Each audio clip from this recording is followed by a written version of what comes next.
Astaghfirullah. Wassalamu ala Rasulillah wa ala alihi wa sahbihi wa mawalah wa la hawla wa la quwata illa billahi wa ba'du. Alhamdulillah, segala puja dan puji hanya milik Allah subhanahu wa ta'ala. Salawat dan juga salam kita hadiahkan kepada Rasul kita Nabi besar Muhammad sallallahu alaihi wa ala alihi wasallam. Pembahasan di malam hari ini kita akan membahas satu ayat di dalam Al-Quranul Karim tentang tujuan diciptakan kita semuanya. Allah subhanahu wa ta'ala berfirman dalam surah Adz-Dzariyat ayat 56, wa ma khalaqtul jinna wal insa illa liya'budun ma uridu minhum mir rizqin wa ma uridu an yut'imun innallaha huwar razzaqu dzul quwwatil matin. Allah, dan aku tidak menciptakan jin ataupun manusia melainkan supaya mereka beribadah atau mengabdi kepadaku. Aku tidak dari mereka, dan aku pun tidak berkehendak supaya mereka memberi makan kepadaku. Maha pemberi rizki yang mempunyai kekuatan lagi sangat kokoh. Ma'asyiral muslimin wal muslimat rahimani wa rahimakumullah. Ayat ini menjelaskan kepada kita tentang tujuan diciptakan kita semuanya, bahwa tidaklah Allah menciptakan kita kecuali diperintahkan untuk beribadah kepada Allah. Karenanya Nabi sallallahu alaihi wasallam dan para nabi sebelumnya diutus oleh Allah subhanahu wa ta'ala untuk mewujudkan kenapa Allah subhanahu wa ta'ala menciptakan kita. Dalam surah An-Nahl 36 Allah mengatakan, wa laqad ba'atsna fi kulli ummatir rasulan an ya'budullaha wajtanibut taghut. Dan tidaklah kami utus pada tiap-tiap umat ini seorang rasul,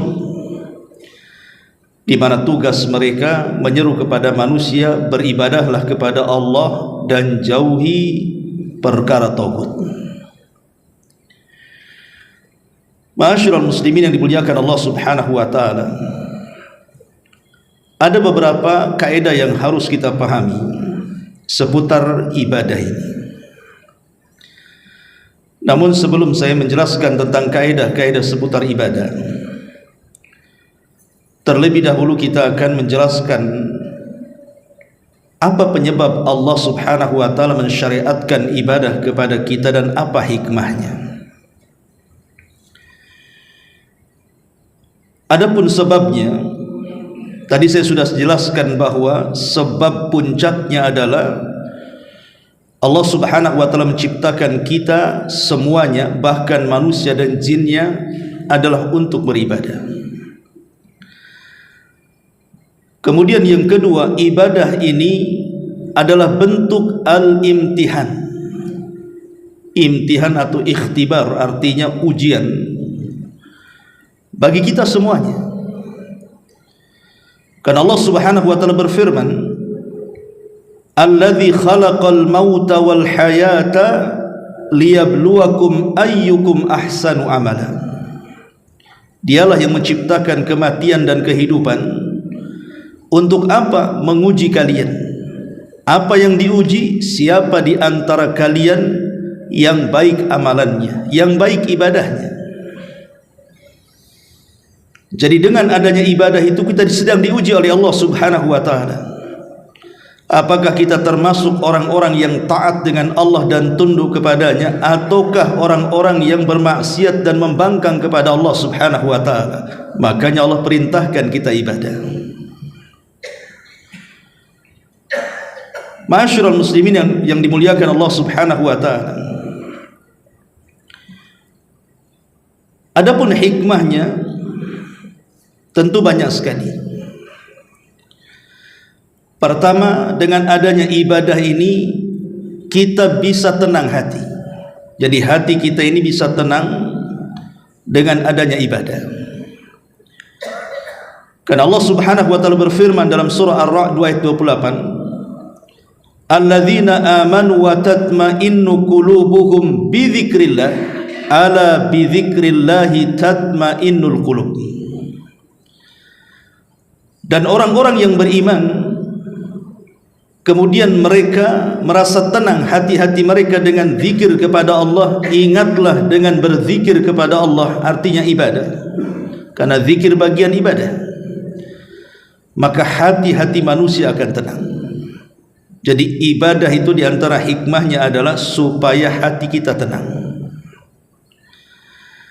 Kemudian yang kedua, supaya wajah kita bercahaya. Dalam surah Al-Fat ayat 29 Allah mengatakan, simahum fi wujuhihim min athari sujud.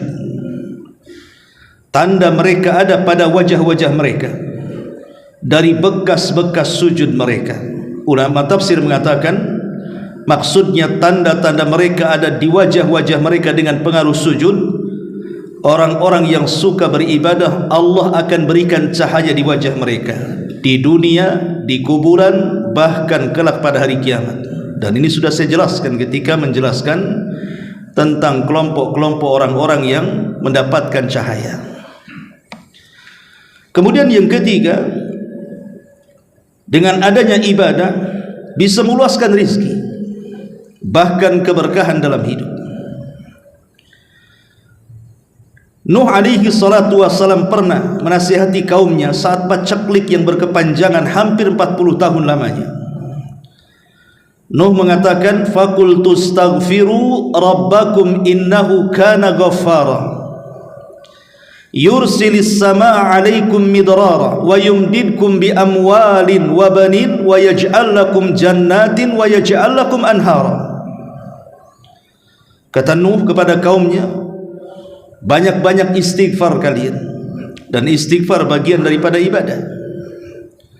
Karena Allah Subhanahu wa ta'ala zat yang maha pengampun lagi maha penyayang. Kalau kalian memperbanyak istighfar, kata Allah, yursilis sama alaikum midrara, Allah akan menurunkan hujan deras kepada kalian. Wa yumdidkum bi amwalin wa banin, Allah akan memperbanyak harta dan keturunan kalian. Wa yaj'al lakum jannatin wa yaj'al lakum anhara, dan Allah akan hasilkan banyak hasil di kebun-kebun dan hutan-hutan kalian, dan Allah aliri sungai-sungai kalian. Lihat bagaimana istighfar bisa membuka banyak rizki kepada kita, dan istighfar bagian daripada ibadah kita kepada Allah Subhanahu wa ta'ala. Kemudian yang keempat, dengan adanya ibadah ini, ja'alallahu azza wa jal al-ibadat maidanan littasawi. Ulama mengatakan dengan adanya ibadah maka menjadikan manusia setara. Dengan adanya ibadah itu menjadikan manusia setara. Baik anda kaya, anda miskin, anda pejabat, anda rakyat, berkulit hitam, berkulit putih, berkulit merah, ras apapun, itu di mata Allah Subhanahu wa ta'ala sama. Makanya Nabi SAW dalam khutbah Hajjatul Wada' mengatakan, la fadla bainal a'rabi wal a'jam walal aswad alal ahmar illa bitaqwallahi azza wa jal. Fa inna Allah azza wa jal yaqul inna akramakum indallahi atqakum. Nabi mengatakan tidak ada beda antara kalian, hei orang Arab ataupun bukan orang Arab, baik anda yang berkulit hitam atau yang berkulit merah, karena kemuliaan di antara kalian itu ditentukan dengan takwa. Karena Allah Subhanahu wa taala berfirman, sesungguhnya manusia yang paling mulia di antara kalian adalah orang yang bertakwa kepada Allah. Dan takwa itu diperoleh dengan ibadah. Ya ayyuhalladzina amanu kutiba alaikumusiyam kama kutiba alal ladzina min qablikum la'allakum tattaqun. Wahai orang-orang yang beriman, berpuasalah kalian sebagaimana puasa ini telah diwajibkan kepada umat sebelum kalian agar kalian bertakwa. Jadi takwa inilah yang membedakan, dan takwa itu dihasilkan dari ibadah. Ketika seseorang kemudian beribadah kepada Allah Subhanahu wa taala, maka terjadi persamaan di sini. Lihat dalam salat, tidak ada shaf yang ditentukan, maka siapapun yang datang duluan ke masjid dia berhak mendapatkan shaf pertama. Bukan karena kaya kemudian masbuk berdiri depan, tidak bisa. Lihat orang yang haji, semua menggunakan ihram dan semua harganya sama, warnanya sama. Ataupun orang yang berpuasa, mau anda kaya, mau anda miskin, mau anda pejabat, mau anda rakyat, kalau datang bulan Ramadan puasa semuanya. Jadi ibadah ini menghasilkan persamaan di antara manusia. Ma'asyiral muslimin yang dimuliakan Allah Subhanahu wa taala. Kemudian juga yang nomor 5, ibadah itu adalah ittisalul abdi bi rabbih. Cara satu-satunya untuk menghubungkan kita dengan Allah Subhanahu wa taala. Bagaimana caranya kita berkomunikasi dengan Allah? Hanya lewat ibadah. Contohnya salat. Salat disebut salat itu karena diambil dari kata silah. Silah itu artinya tali penghubung. Saya ulangi, salat dikatakan salat itu diambil dari kata-kata as-silatu, karena silatun bainal abdi wa rabbih. Jadi silah menjadi salat karena silah itu artinya tali yang menghubungkan kita selaku hamba dengan Allah Subhanahu wa taala selaku Rabb kita. Maka dengan ibadah kita bisa berkomunikasi dengan Allah Subhanahu wa taala. Ketika dalam salat kita membaca surah Al-Fatihah, disitulah komunikasinya. Karena ketika kita membaca alhamdulillahirabbil alamin, apa jawaban Allah? Hamidani abdi, hambaku sedang memujiku. Kalau kita membaca Ar-Rahman Ar-Rahim, maka Allah jawab asna alayya abdi, hambaku sedang memuja-muja aku. Dan apabila kita katakan maliki yaumiddin, Allah jawab, Allah lihatlah hambaku majjadani abdi, dia sedang membesar-besarkan aku. Jadi salat itu komunikasi. Makanya dulu pernah saya jelaskan tentang pertemuan kita dengan Allah itu di 4 tempat. 2 di dunia dan 2 di akhirat. Yang 2 di dunia saat kita salat, itulah komunikasi dengan kita dengan Allah. Kita sedang berjumpa dengan Allah, dan itu ternaskan dalam Al-Quran. Ketika Allah Subhanahu wa taala berfirman, salat itulah kabiratun illa alal khashiin, sungguh berat kecuali bagi orang yang khusyuk. Allah tafsirkan siapa orang yang khusyuk itu? Alladzina yadhunnuna annahum mulaqu rabbihim, orang-orang yang yakin dalam hatinya dia sedang berhadap-hadapan dengan Rabbnya. Maka ini yang kelima, bahwa ibadah itu menyambungkan kita dengan Allah Subhanahu wa taala. Kemudian juga yang nomor, rahasia kesehatan manusia. Di dalam ibadah ini ada rahasia kesehatan manusia, dan bisa melancarkan aliran-aliran darah dalam tubuh manusia. Contohnya umpamanya kita lihat ketika seseorang membaca Quran, ketika seseorang berzikir, itu disebut harakatul fam. Jadi lidah ataupun lisan sedang bergerak, dan itu olahraga lisan. Kemudian juga contohnya seseorang hudurul qalbi, menghadirkan hatinya, baik ikhlas, tawakal dan yang semacamnya, itu akan menghasilkan hati yang baik. Dan kita tahu bahwa baik dan tidaknya anggota badan kita dari atas kepala sampai kaki itu ditentukan dengan hati. Kalau hatinya tenang, hatinya baik, maka semua anggota badannya akan baik. Tapi kalau hatinya susah, hatinya rungsep, hatinya tidak baik, maka akan ada pada ibadah. Dengan zikir tenang hati, dengan solat hati kita terpaut dengan Allah Subhanahu wa ta'ala. Ataupun puasa, tanya para dokter tentang bagaimana faedah puasa, luar biasa.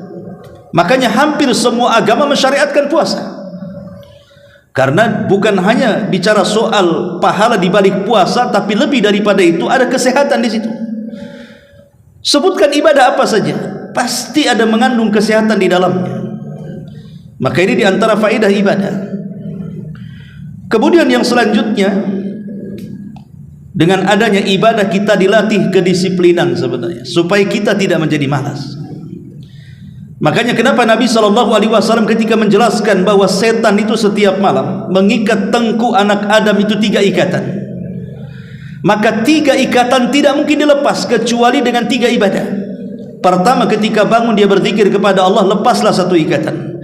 Kedua, ketika setelah berzikir dia berwudu karena Allah Subhanahu wa ta'ala, lepaslah 2 ikatan. Setelah itu kemudian dia melaksanakan sholat, maka 3-tiganya akan lepas. Ketika 3-tiganya lepas, apa kata Rasul? Di pagi harinya jiwanya akan baik dan dia memiliki kesemangatan hidup. Menunjukkan bahwa timbullah gairah hidup, kedisiplinan. Karena ibadah itu kan ada waktu-waktunya, harus disiplin. Ada gerakan-gerakannya, harus disiplin. Ada bacaan-bacaannya, dan begitu seterusnya. Kemudian juga ibadah ini melahirkan akhlak. Rukun Islam yang 5 itu saja, belum cerita yang lainnya, itu sudah melahirkan akhlak kepada kita. Contoh salat, Allah mengatakan innas salata tanha anil fahsya'i wal munkar. Salat itu mencegah perbuatan keji dan kemungkaran. Contoh haji, Nabi SAW mengatakan man hajjal baita walam yarfus walam yafsuk raja'a ka yaumin waladathu ummuhu.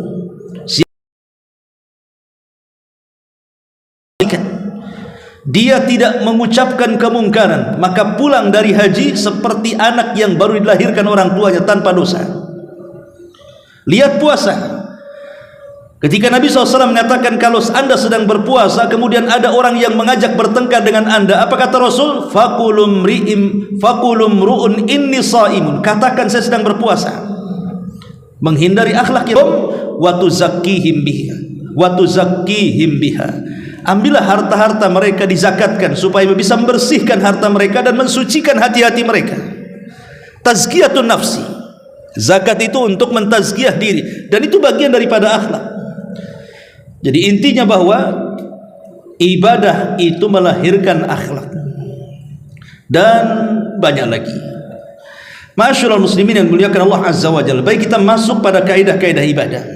Pertama, hakikat ibadah itu adalah apa yang Allah cintai dan Allah ridhai. Dan ini terkandung dalam definisi ibadah yang disebutkan Syekhul Islam Ibn Taimiyah. Kata Ibnu Taimiyah rahimahullahu ta'ala ketika mendefinisikan apa sih ibadah itu, maka beliau mengatakan ibadah itu adalah ismun jami'un likulli ma yuhibbuhu Allah wa yardahu minal aqwali wal a'mali adh-dhahirati wal batinati. Kata Ibnu Taimiyah rahimahullah tadi mengatakan ibadah itu adalah ismun jami, sebuah nama yang bersifat universal, sebuah nama yang bersifat umum, mencakup segalanya. Itu disebut ismun jami, mencakup segalanya terhadap apa-apa yang Allah cintai dan Allah ridhai, baik dari kata-kata ataupun perbuatan, baik yang tampak ataupun yang tidak tampak. Itulah ibadah. Saya ulangi, ibadah itu sebuah nama yang umum yang mencakup semua yang Allah cintai, semua yang Allah ridhoi, baik berupa ucapan, baik berupa perbuatan, baik yang tampak ataupun yang tersembunyi. Dari sini kita tahu bahwa ibadah itu bukan hanya sekedar di majelis taklim, bukan hanya sekedar di masjid, bukan hanya acara-acara pengajian, zikir dan begitu seterusnya, tetapi semua ucapan dan perbuatan kita yang Allah cinta dan redha itu disebut ibadah. Kalau kita mengeluarkan kata-kata yang santun, Allah suka, berarti mengeluarkan kata-kata yang santun itu ibadah. Kalau seandainya kita membantu orang dengan tangan kita, mengangkat sebuah barang, menolong orang, Allah kok suka, maka itu ibadah. Ketika ada orang yang bertengkar, kemudian kita berusaha mendamaikannya, Allah suka, maka mendamaikan orang bertengkar itu ibadah. Maka ibadah itu mencakup segalanya. Yang penting Allah suka, itu ibadah. Artinya kalau Allah tidak suka, justru Allah benci, Allah tidak redha, justru Allah murka, itu bukan ibadah. Ma'asyiral muslimin yang dimuliakan Allah Azza wa Jalla, ini yang pertama. Yang kedua, sifat ibadah itu tauqifi. Sifat ibadah itu tauqifiyah. Apa tauqifiyah? Terima jadi, paketan dari Allah. Artinya ibadah itu bukan rekayasa manusia. Tidak ada di dalamnya ikut campur tangan adat istiadat manusia, ataupun tidak ada di dalamnya akal-akalan manusia. Ibadah itu murni datang dari Allah. Makanya Ali radhiyallahu anhu ketika bicara tentang masul khufain, mengusap sepatu di atas itu, ya, kalau kita berwudu pakai sepatu, maka tidak usah dilepas sepatunya, asal mengikuti syarat-syaratnya, tinggal diusap saja atasnya sekali. Kalau mencuci kaki kan 3 kali, kalau pakai sepatu diusap sekali saja. Ali radhiyallahu anhu mengatakan, "Lau kana ad-dinu bir-ra'yi," kalau seandainya agama ini berasal dari akal manusia atau akal-akalan, tentu yang diusap dalam sepatu itu bukan atasnya, karena atasnya bersih. Yang kotor itu bawahnya. Kenapa yang diusap bukan tempat yang kotor? Kenapa pula yang diusap tempat yang bersih? Akal tidak menerima di sini. Karena tujuan berwudu itu kan membersihkan kotoran. Kenapa yang bersih diusap, yang kotor pula dibiarkan? Itulah menunjukkan bahwa agama bukan hasil rekayasa manusia. Agama itu rekayasa. Tidak ada rekayasa manusia atau akal manusia. Dia murni tauqifiyah, artinya terima jadi dari Allah Subhanahu wa taala. Tidak boleh dibuat-buat manusia. Karena dia sifatnya tauqifiyah, terima jadi. Apa yang Allah perintahkan laksanakan. Apa yang Allah larang tinggalkan. Apa yang Allah halalkan nikmati. Apa yang Allah haramkan jauhi. Selesai. Itulah ibadah. Yang sifatnya itu terima jadi. Jangan buat-buat. Ini yang kedua. Yang ketiga, bahwa setiap amalan yang telah dipastikan sebagai ibadah, kalau amalan ini sudah dipastikan sebuah ibadah, baik berdasarkan Al-Quran dan Sunnah, maka memalingkannya kepada selain Allah Subhanahu wa ta'ala adalah syirik akbar, kesyirikan. Sesuatu yang sudah diponis ini ibadah, solat kan ibadah, karena ada perintahnya aqimus solat, tegakkan solat, berarti Allah memastikan solat itu ibadah. Maka siapapun yang memalingkan solat kepada selain Allah, maka dia telah menyekutukan Allah. Apalagi doa, Allah Subhanahu wa ta'ala mengatakan, wa idza sa'alaka ibadi anni fa inni qarib ujibu da'watad da'i idza da'an falyastajibu li wal yu'minu bi la'allahum yarshudun. Apabila hamba-hambaku bertanya kepadamu wahai Muhammad tentang aku, katakan aku dekat. Akulah yang mengijabah setiap doa orang yang berdoa kepadaku. Artinya ibadah, doa adalah ibadah, karena nas hadis juga mengatakan ad-du'a huwal ibadah. Doa adalah ibadah. Sesuatu yang sudah pasti itu ibadah, maka apabila dipalingkan kepada selain Allah Subhanahu wa ta'ala, maka anda jatuh kepada kesyirikan. Karena doa adalah sebuah ibadah yang tidak boleh dipalingkan kecuali kepada Allah. Ketika doa ini dipalingkan kepada kuburan, walaupun kuburan ini dianggap orang saleh meminta-minta di situ, maka anda telah terjerumus kepada kesyirikan. Karena meminta-minta di kuburan. meminta-minta kepada dukun, meminta-minta dan percaya kepada tangkal ataupun yang lainnya, maka Anda telah memalingkan sebuah ibadah dan terjerumus kepada kesyirikan. Ini yang ketiga. Yang keempat, bahwa syarat diterima ibadah itu ada 3. Kalau ibadah kita ingin diterima, maka lakukan 3 perkara. Pertama, Anda harus seorang muslim. Kalau seorang muslim beribadah, pasti diterima. Tapi kalau Anda orang kafir, pasti ditolak. Karena Allah Subhanahu wa taala mengatakan, a'maluhum karamadin istaddat bihir rih. Amal orang-orang kafir pada hari kiamat seperti debu yang ditumpuk kemudian dihempas angin sampai habis. Amal mereka tidak ada guna. Sebaik apapun mereka di dunia, balasannya di dunia saja. Di akhirat mereka tidak ada bagian sedikit pun. Karena syarat diterima ibadah itu harus orang muslim. Yang kedua, harus ikhlas. Walaupun ada seorang muslim, tapi kalau tidak ikhlas karena Allah Subhanahu wa taala, percuma. Ketika Anda beribadah karena manusia riya, ingin dipuji manusia, ingin didengar manusia, takabur di hadapan manusia, maka ibadahnya ditolak.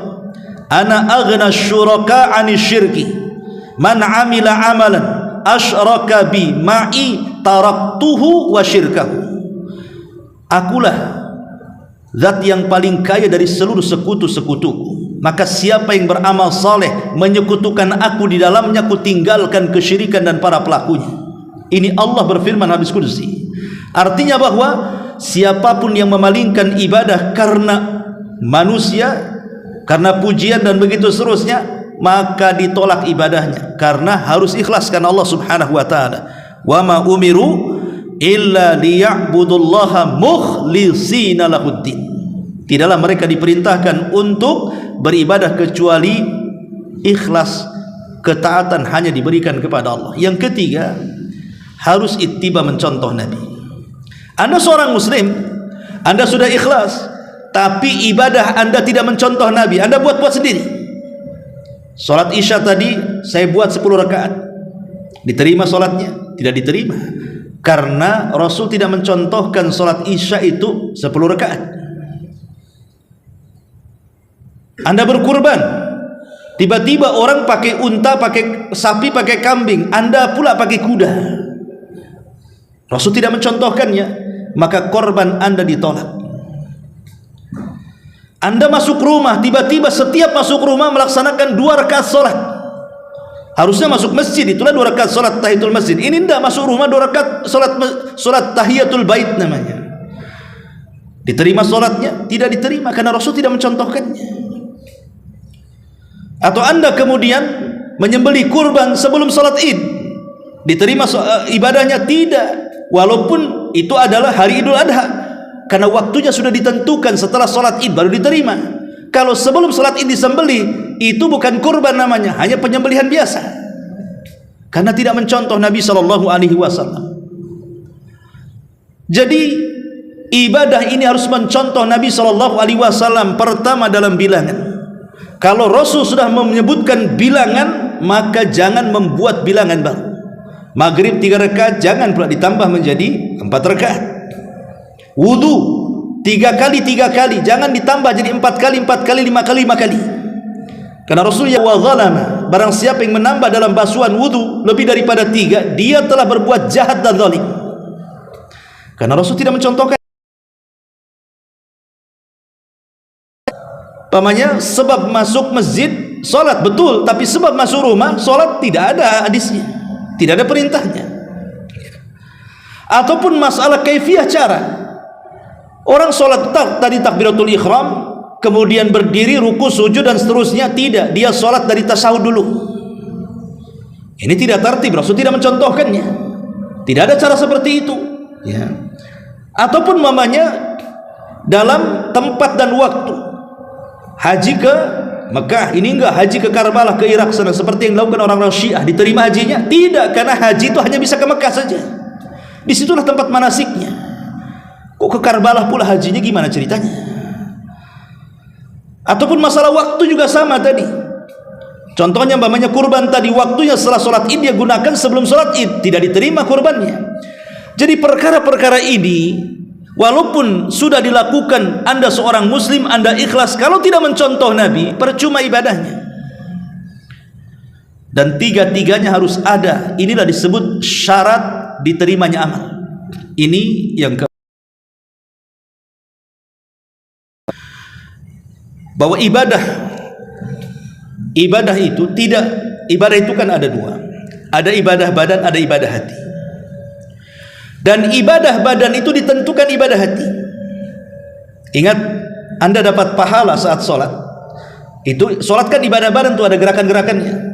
Sedekah juga ibadah harta, haji juga ibadah harta dan badan. Itu tidak bisa ditentukan kecuali dengan adanya ibadah hati. Jadi yang menentukan diterima ibadah badan adalah ibadah hati. Dan ibadah hati yang menentukan ibadah badan itu ada tiga. Pertama, al-hub, perasaan cinta. Yang kedua, al-khawfu, perasaan takut. Yang ketiga, ar-raja'u, perasaan harap. Cinta, takut, harap tidak boleh lepas pada hati kita saat ibadah. Karena ini yang menentukan nilai ibadah badan. Ketika kita sholat, contoh saja sholat, nanti kiaskan dengan ibadah yang lainnya. Ketika kita sholat, maka hati kita harus dipenuhi dengan tiga perkara. Pertama, cinta. Saya melaksanakan sholat ini karena cinta, bukan terpaksa. Sebab kalau sholat terpaksa tidak akan diterima. Belum tentu, karena dilakukan dengan cara terpaksa. Kemudian yang kedua, takut. Takut kalau seandainya sholatnya itu tidak diterima. Takut kalau seandainya sholatnya tidak berpahala, sehingga menimbulkan perasaan khusyuk. Orang kalau umpamanya sholat tidak takut, asal-asalan dia. Bisa saja umpamanya cepat kilat kan gitu. Tidak tumakninah karena tidak ada perasaan takut. Percuma ibadahnya. Kemudian yang ketiga, adanya perasaan harap. Berharap bahwa sholat saya diterima, bahwa sholat saya ini dapat pahala, bahwa sholat kita ini mengantarkan saya ke dalam sorga. Itu harapan namanya. Karena biasanya harapan itulah yang menjadikan orang semangat untuk beribadah. Contoh mamanya, kalau saya katakan kamu jadi tukang bangunan di rumah saya, kerjakan rumah, 1 hari gajinya 1 miliar. Ada harapan mendapatkan 1 miliar. Boleh jadi sebelum subuh sudah datang tuh. Dan mungkin juga nggak diawasi pun dia akan kerja saja 1 miliar 1 hari kan gitu. 1 miliar itu tidak ada apa-apanya dibandingkan surga. Ketika kita ada harapan di situ, semangat ibadah kita. Makanya inilah yang menentukan ibadah adalah ibadah badan, adalah ibadah hati yang tiga ini. Takut, cinta, dan harap. Ma'asyiral muslimin yang dimuliakan Allah Azza wa Jalla. Kemudian yang nomor 7. Yang nomor 6, bahwa ketika seseorang beribadah kepada Allah Subhanahu wa ta'ala, ibadah yang kita lakukan sampai sholat tadi isya, atau sekarang antum sedang duduk mendengarkan kajian, atau mungkin besok anda akan berpuasa dan begitu seterusnya, atau mungkin ingin bersedekah, tidak mungkin terjadi kecuali semuanya karena pertolongan Allah. Kalau Allah tidak tolong, tidak mungkin kaki antum datang ke Muhajirin.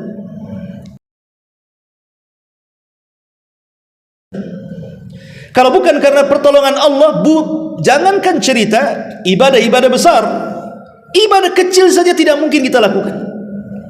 Makanya dalam sholat itu kenapa 17 kali kita mengucapkan kalimat iyyaka na'bud wa iyyaka nasta'in. Hanya kepadamu ya Rabb kami beribadah, hanya kepadamu ya Rabb kami meminta pertolongan. Sebenarnya meminta pertolongan kepada Allah itu bagian daripada ibadah. Kenapa diulang? Kenapa tidak iyyaka na'bud titik sampai di sini saja? Hanya kepadamu kami beribadah. Karena kalimat wa iyyaka nasta'in dan hanya kepadamu kami minta pertolongan. Minta pertolongan kan bagian daripada ibadah. Kenapa dikhususkan, dikeluarkan? Ketika Allah Subhanahu wa ta'ala mendahulukan kalimat ibadah, kemudian kalimat pertolongan yang kedua, karena ibadah itu tidak mungkin dilakukan kecuali karena adanya pertolongan Allah. Kalau Allah tidak tolong kita, tidak mungkin tergerak hati kita ini melaksanakan ibadah. Dari sini kita tahu bahwa jangan takabur dengan ibadah. merasa saya sudah banyak sholat, saya sudah banyak sedekah, saya sudah banyak umroh, saya sudah banyak haji, saya sudah banyak ini, itu, dan lain sebagainya. Karena Anda tidak mungkin melakukannya kecuali Allah yang berkehendak. Betapa banyak orang-orang yang tidak dapat hidayah. Mereka tidak pernah sholat, tidak pernah puasa, tidak pernah zakat. Mereka bakhil karena mungkin boleh jadi Allah belum menolong mereka dengan cara memberikan hidayah taufik kepada mereka kan? Makanya apa yang disombongkan dari ibadah? Toh semuanya juga karena pertolongan Allah Subhanahu wa taala.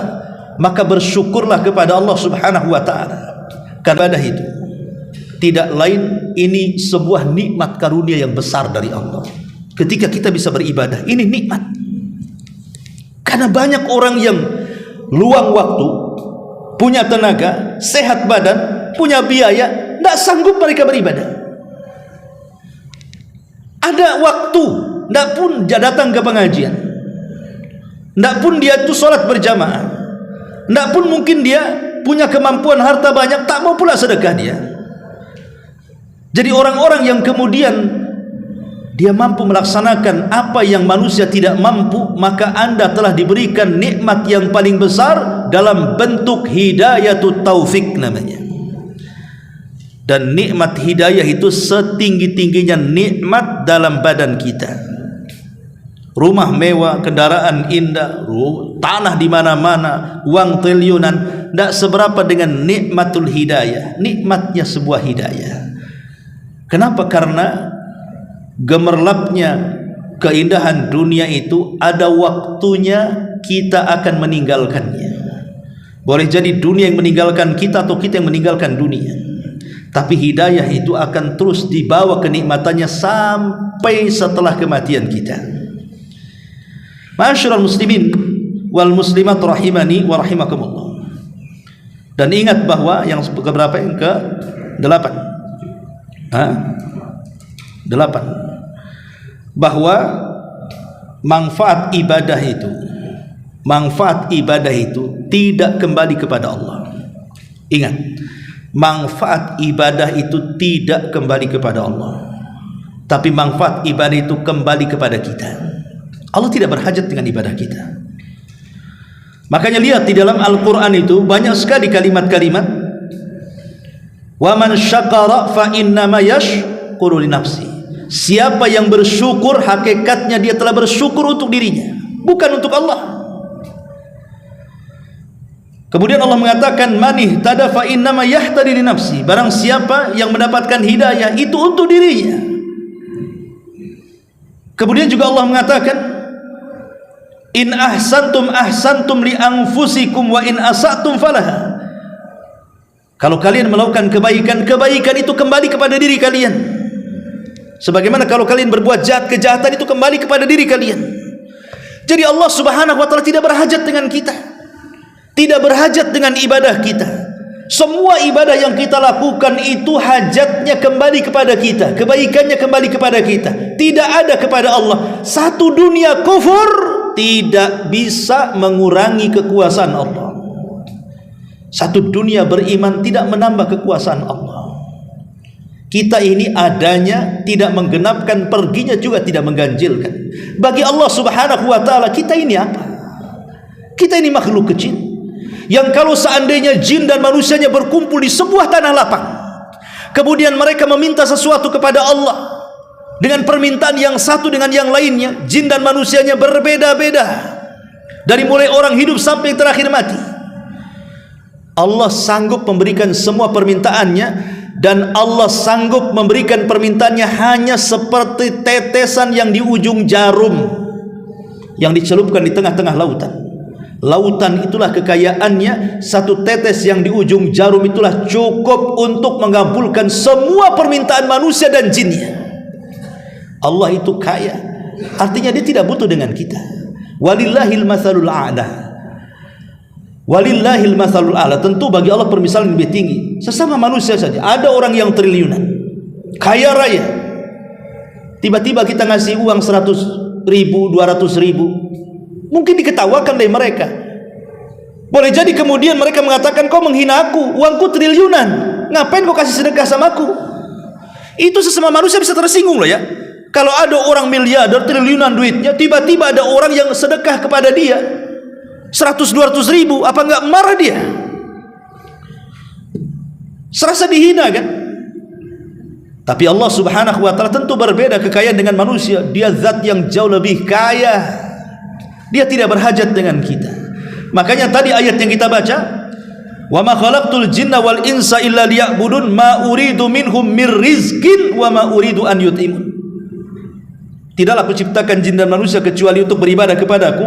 Aku tidak hendak meminta rizki kepada mereka sedikit pun, dan aku tidak hendak meminta agar mereka beri makan sedikit pun kepadaku. Kenapa? Innallaha huwar razzaqu dzul quwwatil matin. Karena dia zat yang maha pemberi rizki. Dia yang ngasih rizki kepada kita, dan dia zat yang maha kuat lagi maha kokoh. Ma'asyiral muslimin yang dimuliakan Allah subhanahu wa ta'ala, maka dari sini perlu kita pahami bahwa jangan mengatakan Allah berhajat dengan kita. Kita yang berhajat dengan Allah, dan ibadah itu akan kembali kepada kita, bukan kembali kepada Allah subhanahu wa ta'ala. Ma'asyiral muslimin yang dimuliakan Allah subhanahu wa ta'ala, kemudian ketika seseorang sholat, puasa, zakat dan ibadah-ibadah yang lainnya, kemudian kita diberikan pahala, ingat, ganjaran atas ibadah yang kita lakukan adalah murni karunia pemberian dari Allah subhanahu wa ta'ala. Semua pemberian dari Allah murni. Tidak ada makhluk selain daripada Allah yang mampu memberikan pahala kepada kita. Makanya orang-orang yang ria nanti pada hari kiamat, Allah akan katakan apa? Sekarang kau datang kepada orang yang dulu kau harapkan pujiannya, minta kepada dia pahala. Jadi ketika manusia dikumpulkan di padang mahsyar, orang-orang yang sholatnya ria, puasanya ria, sedekahnya ria, maka Allah katakan kepada orang-orang yang ria itu, sekarang datanglah kepada orang yang kuharapkan pujiannya di dunia, minta kepada dia balasan. Sanggup memberikan? Tidak sanggup. Karena memang pahala itu murni datang dari Allah subhanahu wa ta'ala. Bersyukur kepada Allah subhanahu wa ta'ala. Ma'asyiral muslimin yang dimuliakan Allah subhanahu wa ta'ala, kemudian istiqamah dalam ibadah adalah bentuk penghambaan. Jadi ketika seseorang menjaga salatnya, menjaga puasanya, menjaga baca Qur'annya, menjaga silaturahimnya, dan menjaga ibadah-ibadah yang lainnya, berarti dia betul-betul sedang menghambakan diri kepada Allah. Karena seorang hamba akan patuh dan tidak akan bermaksiat. Itulah seorang hamba. Maka istiqomahlah dalam beribadah, supaya kita diakui kehambaan kita dengan Allah subhanahu wa ta'ala. Sebab kalau tidak, maka Allah subhanahu wa ta'ala bisa saja murka kepada kita. Kemudian juga di antara kaidah ibadah, ma'asyiral muslimin yang dimuliakan Allah azza wa jalla, karena ibadah itu adalah bentuk tadzallul wal khudu, bentuk merendahkan diri, bentuk merendahkan hati, menghambakan diri kita kepada Allah subhanahu wa ta'ala, maka lakukanlah ibadah itu sesuai dengan perintahnya. Lakukan ibadah itu sesuai dengan perintah Allah dan Rasulnya, maka ibadah itu akan bernilai di hadapan Allah dan Rasulnya. Kalau kita kemudian beribadah melenceng dari aturan yang Allah aturkan kepada kita, atau aturan yang Rasul aturkan kepada kita, kita lari dari aturan itu, maka Anda tidak sedang menghambakan diri kepada Allah. Anda sedang membangkang dari penghambaan itu sendiri. Dan yang terakhir, jangan pernah merasa sombong. Jangan pernah merasa sombong dengan Allah subhanahu wa ta'ala, seolah-olah kita tidak berhajat sehingga kita tidak ibadah. Allah subhanahu wa ta'ala berfirman di dalam Al-Quranul Karim tentang orang-orang yang sombong, innalladzina yastakbiruna an ibadati sayadkhuluna jahannama dakhirin. Al-Anbiya 19. Orang-orang yang sombong dan tidak mau beribadah kepadaku, kata Allah, maka kelak mereka akan dimasukkan ke dalam neraka jahanam dalam keadaan hina dina, rendah. Karena banyak orang-orang yang tidak berhajat, seolah-olah tidak sholat tidak beban, seolah-olah tidak puasa Ramadan tidak ada hutang, seolah-olah dia tidak mau bersedekah itu karena buat apa saya sedekah, capek-capek saya kerja, nanti saya miskin lagi. Buat apa saya haji menghabiskan waktu, tenaga, capek di jalan? Ini orang sombong. Karena seolah tidak berhajat dengan Allah kan?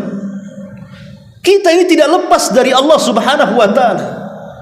Makanya kenapa Nabi SAW selalu berdoa, Allahumma la takilni ila nafsi tarfata ain. Ya Allah, jangan kau lepaskan dirimu dari aku walaupun sekejap mata. Itu doa Nabi. Jangan kau lepaskan ya Rabb dari diriku walaupun sekejap mata. Karena perkara apapun, baik sulit ataupun mudah, kalau Allah Subhanahu wa taala tidak ikut campur tangan di dalamnya, maka perkara rumit akan semakin sulit, perkara mudah akan dipersulit. Karena semua perkara dapat diselesaikan dan diuraikan, baik besar atau kecil, itu tidak lain dan bukan karena pertolongan Allah. Allah yang menciptakan masalah, Allah juga yang melepaskannya. Maka pentingnya kita untuk senantiasa rendah diri kepada Allah Subhanahu wa taala. Wallahu alam, ini diantara hakikat dan kemuliaan ibadah. Sampai di sini saja. Ya, subhanallah bihamdika, asyhadu an la ilaha illa anta, astaghfiruka wa atubu ilaik. Allahu ta'ala alam. Assalamualaikum warahmatullahi wabarakatuh.